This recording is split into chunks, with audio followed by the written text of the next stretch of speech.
Today's lesson is the Spanish tradition of merienda.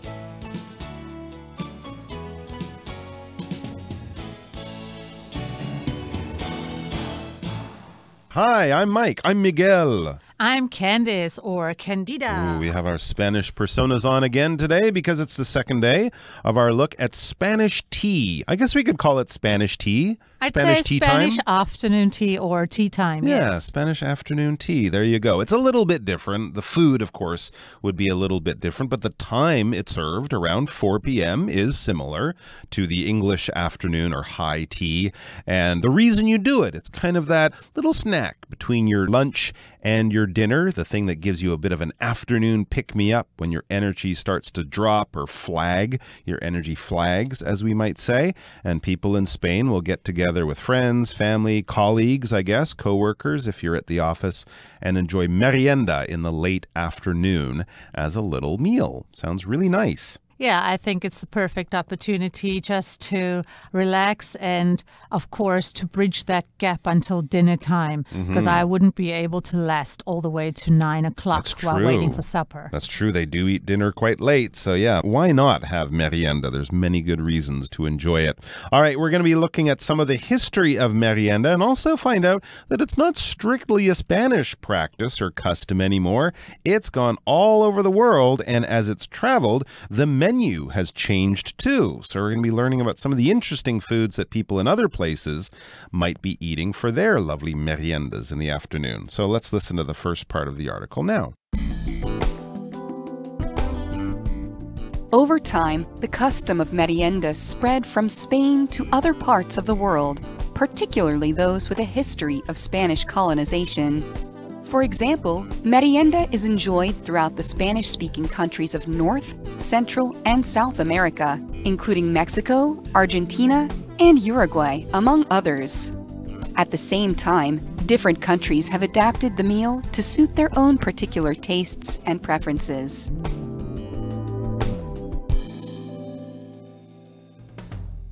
All right, so we are back. As we learned, merienda started sort of by the Romans, or maybe inspired by the Romans, but really it was a Spanish thing that they've been doing there for a long time. But of course, as the Spanish traveled around the world, like everyone, they brought their customs and culture with them, and so merienda has spread around the world. The first sentence reads, "Over time, the custom of merienda spread from Spain to other parts of the world, particularly those with a history of Spanish colonization." The Spanish, starting with Christopher Columbus, who was Italian but was working for the Spanish king and queen, he started colonization by traveling to America, and then, of course, the Spanish took over much of South America, Central America, Latin America, we call it, because of the language that they brought with them, and this period of colonization was kind of the peak of the Spanish Empire in the 15, 16, into the early 1700s.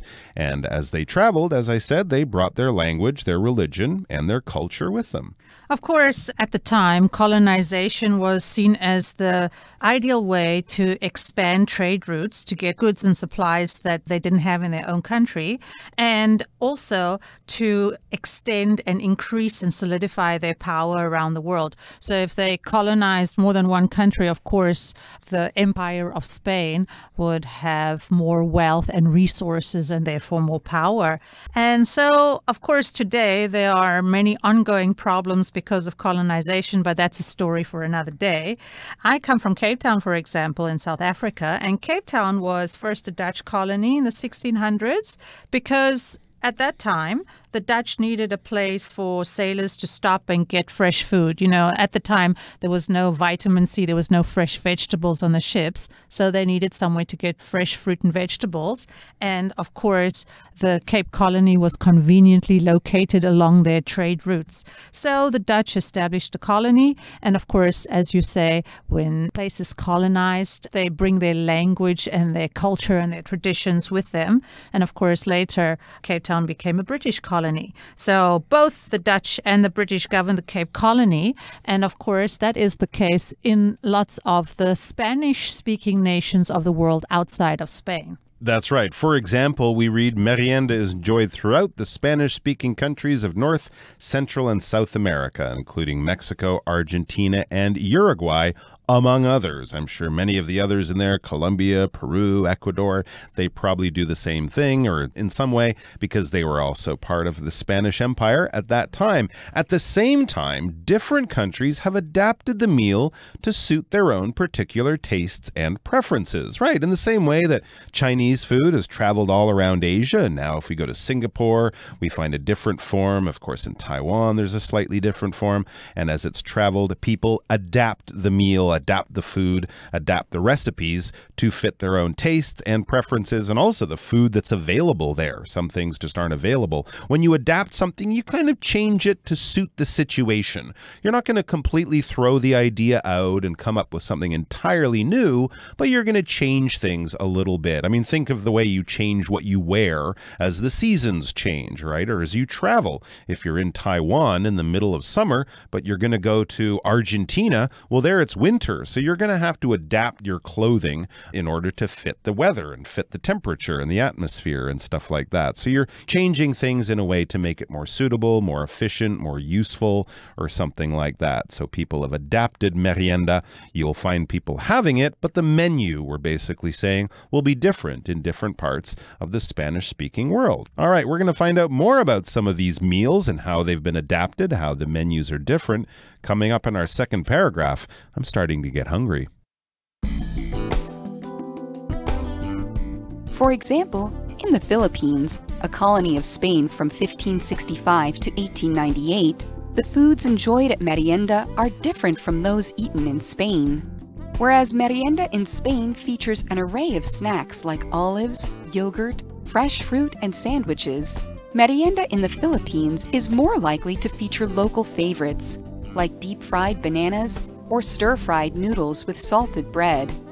Furthermore, while in Spain, the term merienda refers specifically to a meal eaten between lunch and dinner, in the Philippines, it can also refer to a light meal eaten between breakfast and lunch.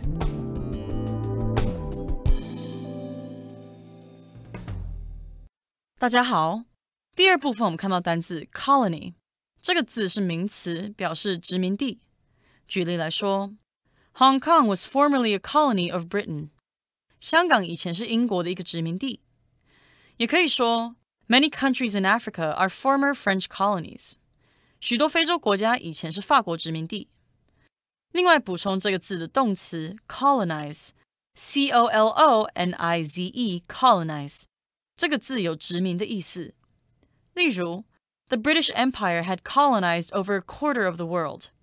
大英帝国曾殖民超过全球1/4的地方。又或者说 ，The Spanish colonized the island in the early 16th century。西班牙人在16世纪初殖民这座岛。接着我们看到副词 furthermore， 指此外或是而且。例如 ，Debbie is an excellent worker。Furthermore, she is a great mom. Debbie 是名优秀的员工，此外，她也是一位很棒的妈妈。或是 Sheldon has a teaching degree. Furthermore, he has many years of teaching experience. Sheldon 有个教学的学位，此外，他还有多年的教学经验。另外补充这个字的同义副词 additionally, A-D-D-I-T-I-O-N-A-L-L-Y, additionally。像是 Angel left the party because it was too crowded. Additionally, she didn't like the music. Angel 认为太过拥挤，所以离开了派对。此外，她也不喜欢那个音乐。也可以说 I forgot the address, and additionally, I also lost the phone number. 我忘记了地址，此外，我也弄丢了电话号码。再来，我看到单字 specifically， 这个字是副词，指专门的、特意或是明确的、具体的。例如 Mr. Jackson was hired specifically to improve the company's security system. Jackson 先生是特地被聘请来改善公司的保全系统。或是 Howard bought a new jacket specifically for his trip to Japan. Howard 特地为日本之旅买了一件新的外套。另外，去掉这个字字尾的 A-L-L-Y， 就会变成形容词 specific， 表示特定的或是明确的。举例来说 ，Paul's editor wanted some specific changes to his book. Paul 的编辑想要对他的书做一些特定的修改。或者 The garbage truck passes by at specific times of the day. 垃圾车每天都在特定时间经过。最后我们看到片语 refer to， 有指的是点点点或是关于点点点的意思，像是 The numbers in this paragraph refer to the tables on the next page. 这个段落的数字指的是下一页的表格。也可以说 These symbols on the map refer to places I have visited. 地图上的这些标志指的是我去过的地方。另外，这个片语也有查阅或是参考资料的意思。例如 Please refer to our website for more information about pricing. 请参阅我们的网站以取得更多关于价格的资讯。或是 Peter referred to his notes constantly while he was writing the essay. Peter 写论文时不断查阅他的笔记。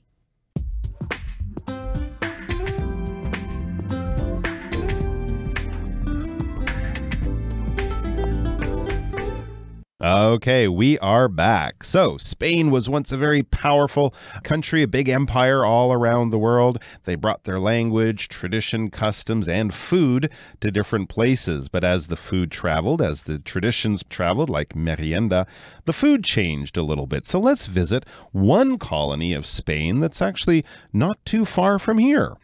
Right, the first line says, for example, in the Philippines, a colony of Spain from 1565 to 1898, the foods enjoyed at merienda are different from those eaten in Spain.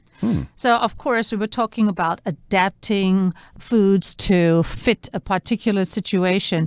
And as you said, in different places, some foods are scarce and some foods are abundant. There might be a lot of different kinds of foods. So if something is unavailable, you might use a different ingredient to substitute that unavailable ingredient that you have. And so in the Philippines, which was a colony of Spain, which was colonized by Spain for quite a long period, actually, from 1565 to 1898, the food eaten at merienda is actually quite different from the food eaten in Spain. Interesting. Yeah, absolutely. And of course, a colony is a piece of land, often in a foreign country, that is invaded, taken over, adopted into a foreign empire, and they will send out people to exploit that land. Usually colonies are built to exploit a certain thing. So Spanish colonies in the New World, in what we would today know as Central and South America, they were exploiting the gold that they could find there, digging it out of the ground, putting it on boats, shipping it back home. There aren't many colonies around the world today. The British still have a few colonies. Of course, Hong Kong was a colony of Britain until the late 1990s. But this is something that was very big. European countries were colonizing, I should say, different parts of the world as they would send out settlers to, get the gold, get the fur, get the wood, get whatever was valuable, ship it back to their home country in order to increase their national wealth. It says, whereas merienda in Spain features an array of snacks like olives, yogurt, fresh fruit, and sandwiches. That would be a typical merienda menu, an array, a variety, a wide variety of different things that you would see on a menu in Spain. Merienda in the Philippines is more likely to feature local favorites like deep-fried bananas or stir-fried noodles with salted bread. Wow, okay, so those are different types of food for sure. But as you can see, basically, the menu has been adapted in different places, but the practice of merienda is still the same. I think olives at that time might have been hard to come by in the Philippines. Oh, definitely. So they had to adapt. Furthermore, it goes on to say, while in Spain, the term merienda refers specifically to a meal eaten between lunch and dinner. In the Philippines, it can also refer to a light meal eaten between breakfast and lunch. So that's a further distinction between Spain and the Philippines, right? So not only in addition to the fact that merienda refers to a meal between lunch and dinner in Spain, but also the fact that the meal is eaten at a different time in the Philippines. So the meal's different in Spain and Philippines, but also the time at which they eat merienda is different in Spain and the Philippines. Yeah, we use that adverb furthermore, like as you said, also, in addition, as well, and basically. So we're kind of saying, here's one difference. The menu, the food is different, and the time they eat it is different. So we're just using furthermore to connect those two ideas so you can understand that there's a close relationship here. And it refers specifically to a meal eaten between lunch and dinner. Exactly or precisely is how we use specifically, especially in this case. So if someone in Spain says, hey, come over for merienda, they definitely mean exactly that late afternoon meal between lunch and dinner. Whereas in the Philippines, it's not so specific that it's an afternoon meal. It's not so exact or precise that it's for the afternoon. It can also refer to a light meal eaten between breakfast and lunch. So not quite brunch, which is definitely not a light meal. That would be kind of a main meal that you just have a little bit later. This is kind of a snack, but it's a morning snack. It's an AM snack rather than a PM snack. So if it's 9:30 or 10 in the Philippines and someone says, hey, come over for merienda, they don't mean in 5 or 6 hours after lunch. They might mean like now. So that's a good thing to know if you want to keep your social calendar well organized. All right, guys, we're going to take a break here so we can listen to the final part of our article all about merienda. Other countries with their own unique takes on merienda include Portugal, Morocco, and Brazil. Wherever it is practiced, however, from Spain and Mexico to Brazil and the Philippines, merienda is a delicious celebration of food, life, and love.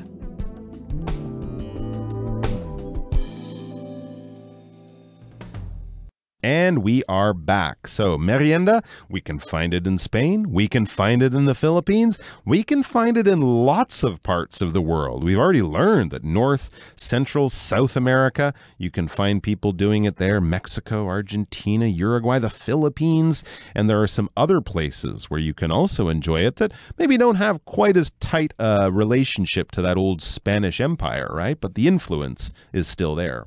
Yeah, other countries with their own takes on merienda include Portugal, Morocco, and Brazil. So they have their own interpretation of. If you have a take on something, you have your own interpretation of something, your own way of doing something or enjoying something.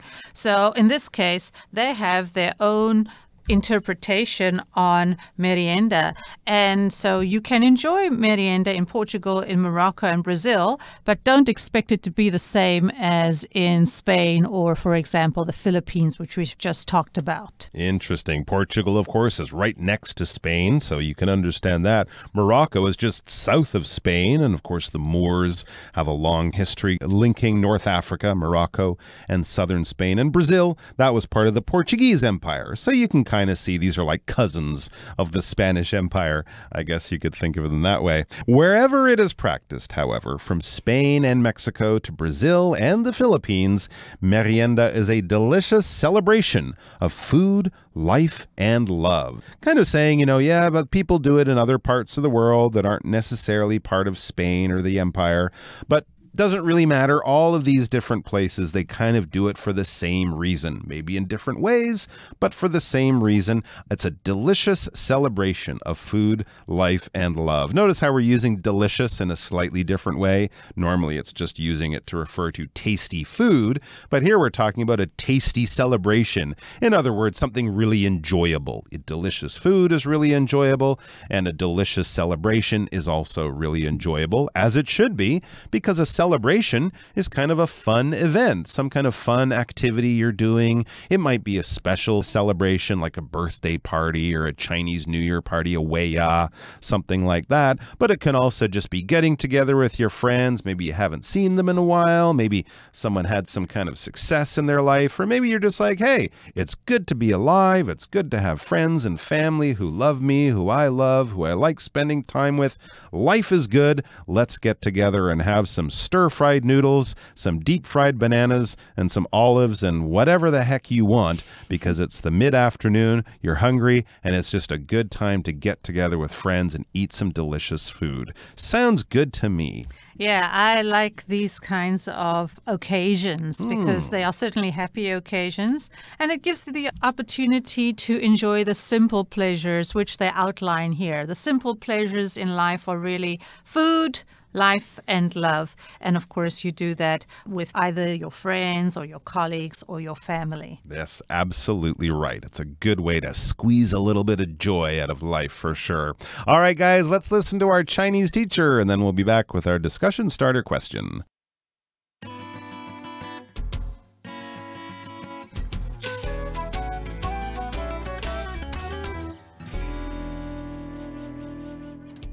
各位同学大家好，我是 Hanny。 我们来看今天的文法重点。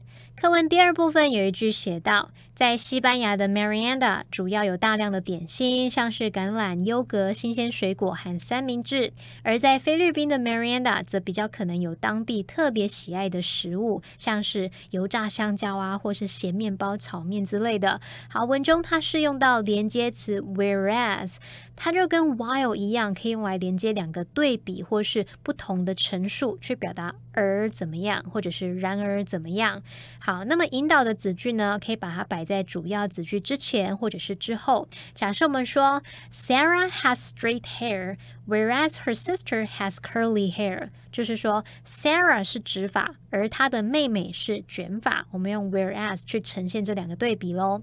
好，那么另外文中它也用到an array of snacks 来表达大量的点心。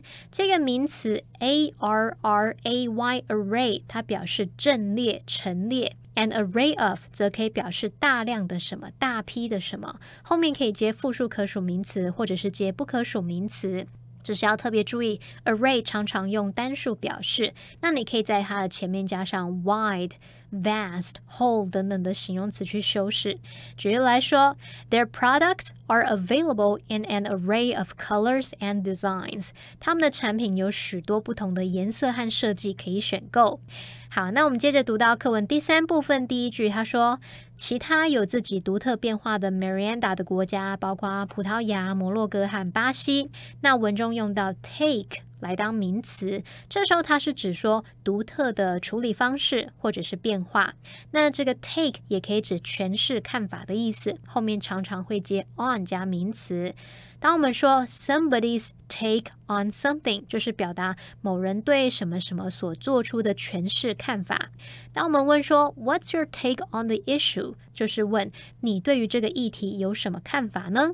好，那我们也顺便补充两个跟 take 有关的用语。第一个是 give and take， 那在 give and take 这个之间是有连字号的，这个字面意思是给予和拿取，那就是用来表达相互妥协、让步的意思。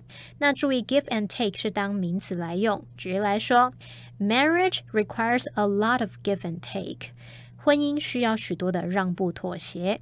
好，那么第二个补充的是 double take， 这表示再次仔细的看。那么 take 在这边也是当名词，但是它是用来指反应。double take 就是两次反应，那可以用来表达可能因为惊讶而再次仔细的看，或者是因为没有心理准备、不了解或是心不在焉而这个愣住啊、慢半拍。好，那么 double take 这个片语可以搭配动词 do， 我们用 do a double take 来表达。好，以上是今天重点整理，我们回顾今天的单字吧。Adapt. Brandy tried to adapt her talents to the needs of the role. Colony. Did you know that Mexico was once a colony of Spain? Furthermore, the candidate argued that his plan was clear, simple, and furthermore, inexpensive. Specifically, I specifically told you to unplug the TV before we left. Celebration. The crowd saw the Independence Day fireworks as a celebration of freedom.